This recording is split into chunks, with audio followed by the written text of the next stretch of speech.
ଆମ ପୁରାଣ କଥାରେ ଆଜିର ବିଷୟ ଶ୍ରବଣ କୁମାର। ହଜାର ହଜାର ବର୍ଷ ତଳେ ଅନ୍ଧକ ନାମରେ ଜଣେ ଋଷି ଥିଲେ। ତାଙ୍କର ଏକମାତ୍ର ପୁତ୍ରର ନାମ ଶ୍ରବଣ କୁମାର। ଶ୍ରବଣ ବେଦ, ବେଦାନ୍ତ, ପୁରାଣ ଆଦି ପିତାଙ୍କଠାରୁ ଶିକ୍ଷା କରିଥିଲା। ସେ ବଡ଼ ପିତୃମାତୃ ଭକ୍ତ। ତାହାର ମଧୁର ବ୍ୟବହାରରେ ପିତାମାତା ମଧ୍ୟ ଅତ୍ୟନ୍ତ ସନ୍ତୁଷ୍ଟ ଥିଲେ। ସେମାନେ ତାକୁ ଦଣ୍ଡେ ନ ଦେଖିଲେ ଅସ୍ଥିର ହୋଇପଡ଼ୁଥିଲେ। ଶ୍ରବଣର ପିତାମାତା ଦୁହେଁ ବୃଦ୍ଧ ହୋଇ କର୍ମୀ ଦୃଷ୍ଟିଶକ୍ତି ହରାଇ ବସିଲେ। କେଉଁଆଡ଼େ ଯା ଆଶା କରିପାରିଲେ ନାହିଁ। ସେମାନଙ୍କର ପ୍ରତିପୋଷଣ ଓ ସେବା ଶୁଶ୍ରୂଷା ଆଦର ଭାର ପୁରା ଶ୍ରବଣ କୁମାର ଉପରେ ପଡ଼ିଲା। ପୁତ୍ର ହେଲା ସେମାନଙ୍କର ଏକମାତ୍ର ଅବଲମ୍ବନ। ପ୍ରାତଃ କାଳରୁ ଉଠି ଶ୍ରବଣ ଆଶ୍ରମ ପରିଷ୍କାର କରେ। ପୂଜା ହୋମ ପାଇଁ ଫୁଲ, ତୁଳସୀ ଓ କାଠ ଆଦି ସଂଗ୍ରହ କରେ। ଆଶ୍ରମ ଉଦ୍ୟାନର ଯତ୍ନ ନିଏ। ପିତାମାତାଙ୍କର ଖାଦ୍ୟପାନୀୟର ବ୍ୟବସ୍ଥା କରେ। ଏହିପରି କେତେ କାଳ ଚାଲିଗଲା। ଥରେ ଶ୍ରବଣର ପିତାମାତା ତୀର୍ଥ ଭ୍ରମଣ କରିବାକୁ ମନ କଲେ ଏବଂ ପୁଅ ଆଗରେ ସେମାନଙ୍କର ଇଚ୍ଛା ପ୍ରକାଶ କଲେ। ଆଜିକାଲି ପରି ସେତେବେଳେ ରେଳ, ମଟର ପ୍ରଭୃତି କିଛି ନଥିଲା। ଲୋକେ ପାଦରେ ଯା ଆସ କରୁଥିଲେ। କେବଳ ରାଜା, ମହାରାଜା ଓ ଧନୀ ବ୍ୟକ୍ତିମାନେ ସବାରି ବା ପାଲିଙ୍କି, ହାତୀ ବା ଘୋଡ଼ାରେ ଚଢ଼ି ଦୂର ସ୍ଥାନକୁ ଯାଉଥିଲେ।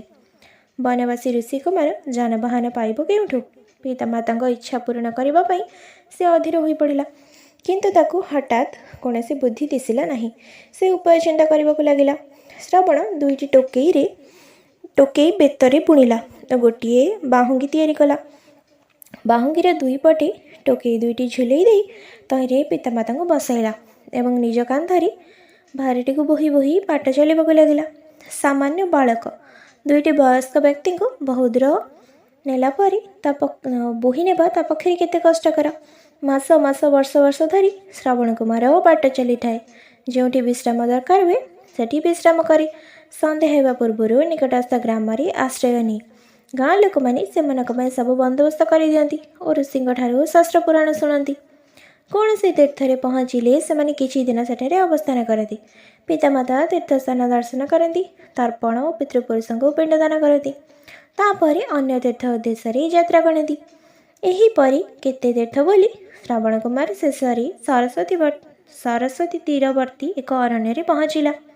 ସେତେବେଳେ ଖରାଦିନ। ଖଇଫୁଟା ଖରା ସହି ନ ପାରି ସେ ଭାରଟିକୁ ଗୋଟିଏ ଗଛ ତଳେ ଥୋଇଦେଲା। ପିତାମାତାଙ୍କୁ ଦୁର୍ସହ ହେବାରୁ ଶ୍ରବଣ କୁମାର କଳସୀ ନେଇ ସରଜୁ ନଦୀକୁ ଜଳ ପାଇଁ ଗଲା।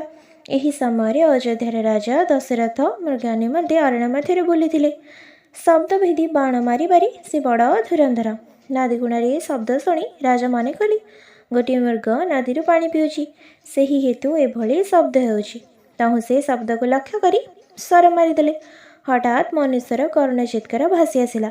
ଏଥିରେ ରାଜା ଆଚମ୍ବିତ ହେଲେ। ତାଙ୍କର ବୁଦ୍ଧି ହଜିଗଲା। ହାତରୁ ଧନୁଶର ମଧ୍ୟ ଖସି ପଡ଼ିଲା। ନରହତ୍ୟା ଏହି ଆଶଙ୍କାରେ ତାଙ୍କର ଆପଦାମସ୍ତକ ଥରି ଉଠିଲା। ଦଶରଥ ନଦୀକୂଳକୁ ଯାଇ ଦେଖିଲେ ସେ ତାଙ୍କର ସରଗୋଟିକ ନିରୀହ ଋଷିପୁତ୍ରର ଛାତିରେ ଫୁଟି ଯାଇଛି। ପିଲାଟିର ଜ୍ଞାନ ନାହିଁ। ତାହାର ପାଦ ପାଣି ଭିତରେ ଅଛି ଓ ମୁଣ୍ଡ ଭୂମି ଉପରେ ରହିଛି। ଜଳପୂର୍ଣ୍ଣ କଳସଟିଏ ପାଖରେ ପଡ଼ିଛି। ଏ କରୁଣ ଦୃଶ୍ୟ ଦେଖି ରାଜାଙ୍କ ଦୁଇ ଆଖିରୁ ଲୋତକ ବହିଗଲା। କିଛି କ୍ଷଣ ପରେ ଶ୍ରବଣର ଟିକିଏ ଚେତା ଆସିଲା। ସେ ଯନ୍ତ୍ରଣାରେ ଛଟପଟ ହୋଇ କହୁଥାଏ, ମରିଗଲି। ବାପା ମା'ଙ୍କୁ ମୋର ପାଣି ଦେବ କିଏ?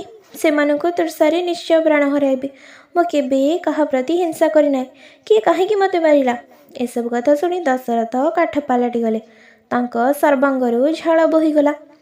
କିଏ କାହାର ବାପା ମା କେଉଁଠି ଅଛନ୍ତି ସେମାନେ ଏହା ଜାଣିବାକୁ ତାଙ୍କର ଉତ୍କଣ୍ଠା ହେଲେ। ତହୁଁ ସେ ପଚାରିଲେ, ବାଳକ ତୁମେ କିଏ? ଶ୍ରବଣ କୁମାର ଉତ୍ତର ଦେଲା, ମୁଁ ଜଣେ ଋଷିପୁତ୍ର। ଆପଣ କ'ଣ ମୋତେ ସର ମାରିଛନ୍ତି? ଦଶରଥ, ହଁ, ମୁଁ ମୃଗଟିଏ ନଦୀରେ ଜଳପାନ କରୁଛି ଭାବି ସରଟି ମାରିଦେଲି।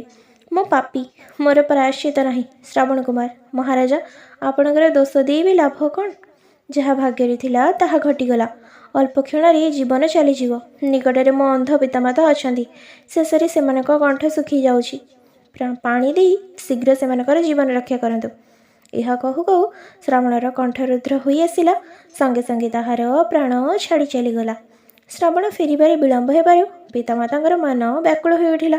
ଟିକେ କିଛି ଶବ୍ଦ ହେଲେ ଶ୍ରବଣ ଆସିବ ବୋଲି ମନେ କରୁଥାନ୍ତି। ଏହି ସମୟରେ ସେମାନେ ଶୁଣିବାକୁ ପାଇଲେ, ଜଳ ନିଅନ୍ତୁ। ଏକଥା ଶୁଣିବା ମାତ୍ରକେ ଅନ୍ଧକେ ପଚାରିଲେ, ବାପା ଏତେ ଡେରି ଭଲ କାହିଁକି? କିନ୍ତୁ କିଛି ଉତ୍ତର ନ ପାଇବାରୁ ତାଙ୍କର ସନ୍ଦେହ ହେଲା। ସେ ଶୁଣିଲେ ଜଳ ନିଅନ୍ତୁ। ଅନ୍ୟ ଲୋକର କଣ୍ଠ ଶୁଣି ପିତାମାତା କହି ଉଠିଲେ, କିଏ ତୁମେ? ଶ୍ରାବଣ ଆମର କାହିଁ? ସେ କୁଆଡ଼େ ଗଲା? ରାଜା ଅତି ବ୍ୟାକୁଳ କଣ୍ଠରେ କହିଲେ, ମୁଁ ଅଯୋଧ୍ୟାର ହତଭାଗ୍ୟ ରାଜା ଦଶରଥ। ମୁଁ ବର୍ତ୍ତମାନ ବିଷ୍ଣୁର ହତ୍ୟାକାରୀ। ଆପଣଙ୍କର ପୁତ୍ର ଶ୍ରାବଣ ନଦୀରେ କଳସୀ ବୁଡ଼ାଇବା ବେଳେ ଠକ୍ ଠକ୍ ଶବ୍ଦ ଶୁଭିଲା। ବନ୍ୟଜନ୍ତୁ ଜଳପାନ କରୁଛନ୍ତି ବୋଲି ମନେକରି ସରଟିଏ ମାରିଦେଲି। ସେଥିରେ ଶ୍ରାବଣର ପ୍ରାଣ ଚାଲିଗଲା। ମୁଁ ମହାପାପୀ, ମୋତେ କ୍ଷମା କରନ୍ତୁ। ପୁତ୍ରର ମୃତ୍ୟୁ ସମ୍ବାଦ ଶୁଣିବା କ୍ଷଣି ପିତାମାତାଙ୍କ ଅତି ବିକଳ ହୋଇ କାନ୍ଦିବାରେ ଲାଗିଲେ। ସେମାନେ କହିଲେ, ହେ ଭଗବାନ, ଆପଣଙ୍କର କ'ଣ ଏହା ଇଚ୍ଛା ଥିଲା? ଆମର ଅନ୍ଧର ଲଉଡ଼ି ହୃଦୟର ଧନ ଓ ଜୀବନର ଆଶ୍ରୟଟିକୁ ଛଡ଼ାଇ ନେଇଗଲ। ଏହିପରି ଅନ୍ଧକ ଦଶରଥଙ୍କର। ହେଲେ ମହାରାଜ, ପାଣିରେ ଆଉ ପ୍ରୟୋଜନ ନାହିଁ। ଆମ ଦୁହିଁଙ୍କ ପୁତ୍ର ନିକଟକୁ ଘେନି ଯାଆନ୍ତୁ। ଏହା ତୁମକୁ ପ୍ରାର୍ଥନା। କିନ୍ତୁ ମନେ ରଖନ୍ତୁ, ଆପଣ ଆମ ପରି ଦିନେ ପୁତ୍ର ବିଚ୍ଛେଦରେ ପ୍ରାଣ ହରାଇବେ। ରାଜା ଦଶରଥ ଋଷି ଓ ଋତୁପତ୍ନୀଙ୍କୁ କାନ୍ଧରେ ବୋହି ନେଇଗଲେ। ଶ୍ରାବଣ ଦେହରେ ହାତ ବୁଲାଇବା କ୍ଷଣି ଦୁଃଖରେ ସେମାନଙ୍କର ପ୍ରାଣବାୟୁ ଉଡ଼ିଗଲା।